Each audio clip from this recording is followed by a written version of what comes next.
첫째로는, 둘째, 세 번째는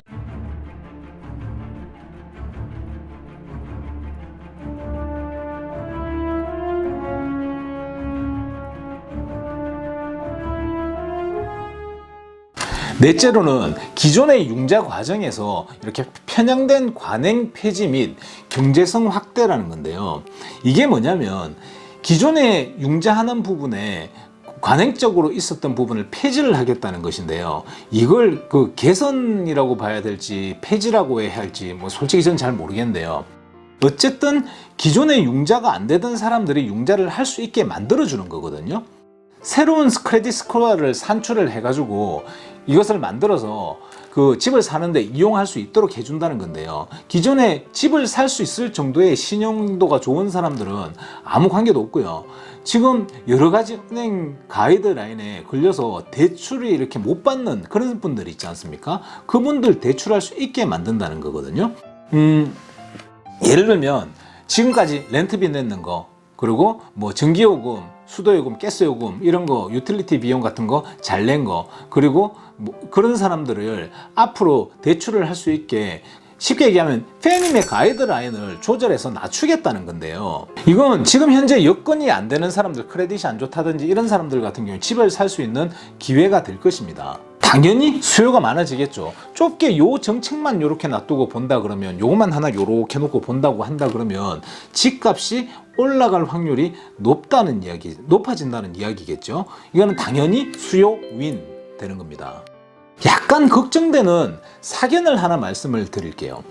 제가 전에 영상에서 한번 그런 말씀 드렸었는데, 저는 대학교 때 조그마한 집을 하나 샀었거든요. F1 비자일 때 그때 샀습니다.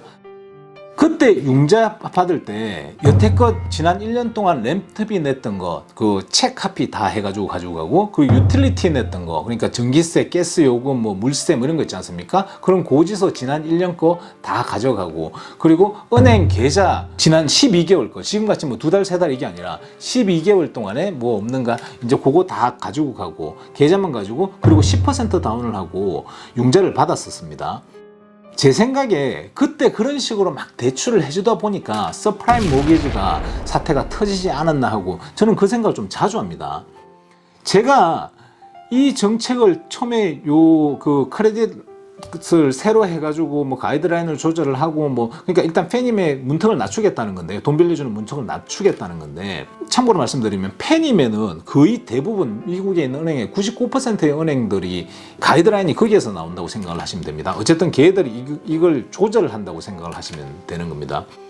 어쨌든 제가 이 정책을 이렇게 들었을 때 얼핏 드는 생각이, 이제 거품이 시작될 수도 있겠다는 생각을 했습니다. 제가 누차 말씀드렸다시피 지금까지 거품이라고 보기는 좀 힘들다는 의견을 저는 가지고 있습니다. 여러 가지 이유들 중에서 지금 집 소유주들이 자금이 너무 빵빵하다는 것이 그게 그 이유였는데요. 집 소유주들 중에서 에퀴리가 낮은 사람들 중에 재정 건전성이 약한 사람들이 집을 소유하기 시작을 하면 그때부터 거품이 아닐까 생각합니다. 페니메 가이드라인이 낮아져서 재정 건전성이 약한 사람들도 집을 다수 보유하는 상태에서 그런 상황이 이미 됐을 때, 예를 들어 지금부터 한 3년, 5년, 뭐 2년 이렇게 지났을 때, 그런 상황이 됐을 때, 그때 경기가 만약에 안 좋아서 무슨 일이 팍 던지면 집을 내던지는 사람이 생기게 되거든요. 그분들은 이제 돈이 없는 상태에서 좀 무리하게 융자를 한 상태이기 때문에, 그러면 집을 이렇게 뭐 쇼세일이든 아리오든 이렇게 내던지기 시작하면서 시장은 이렇게 추락을 하는 거거든요. 그래서 역으로 생각하면 여태껏 집값이 이렇게 올라가다가 지금부터 이렇게 거품이 시작돼서 박차고 올라간다면, 그러면 2년이든 3년이든 올라갔다면 어느 시점에 추락을 하더라도 지금 이 시점이 집값이, 그러니까 2021년 이 집값의 그 집값 자체가 저지선이 될 확률이 높다고 생각하는 것입니다. 아니, 이게 제 생각입니다. 너무 심각하게 뭐 받아들이지는 마십시오. 다섯 번째로는 FHA 융자를 완화한다는 것입니다. FH를 하면 모기지 인슈런스, 그러니까 모기지 보험을 드는데 그 레이스를 낮춰가지고 FHA 융자하는 부분에 도움을 주겠다는 것인데요. 개인적으로 FHA 융자의 문턱을 낮춰서 쉽게 하게 만들어 준다는 것이거든요.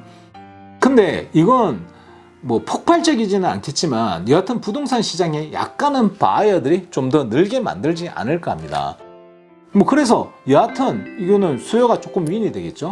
그 외에도 오바마가 했던 AFFH를 다시 이렇게 부활시킨다고 하고 조닝을 좀 확대하는 것, 뭐 그 여러 가지가 있는데 수요 공급에 큰 영향을 미칠 것 같지는 않고요. 바이든 대통령은 10년 동안 부동산 정책에 640빌리언, 그러니까 6,400억을 쏟아붓겠다는 건데요.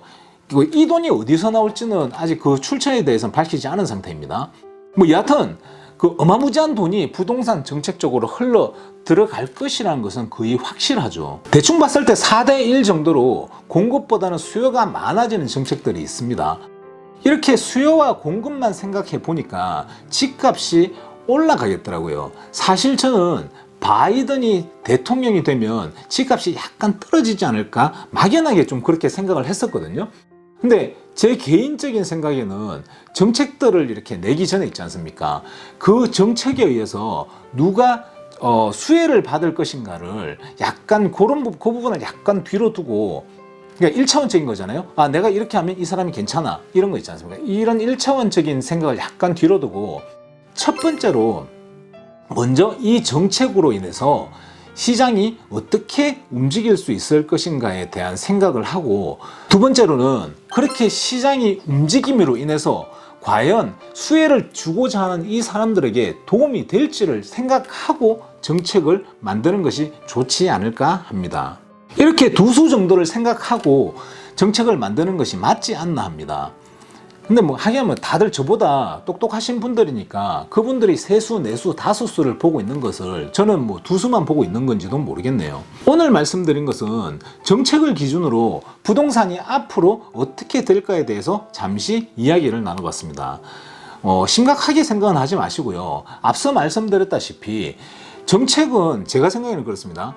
어떤 정책이 나오든지 간에 모든 사람에게 공정하게 대체적으로 적용이 되는 것 같고요. 일단 저소득층을 위한 정책을 남발을 이렇게 하더라도 조금만 살펴보면 저소득층에게만 좋지는 않습니다. 반대의 경우도 마찬가지고요.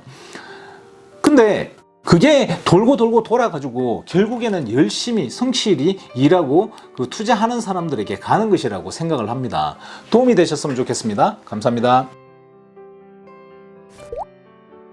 따봉!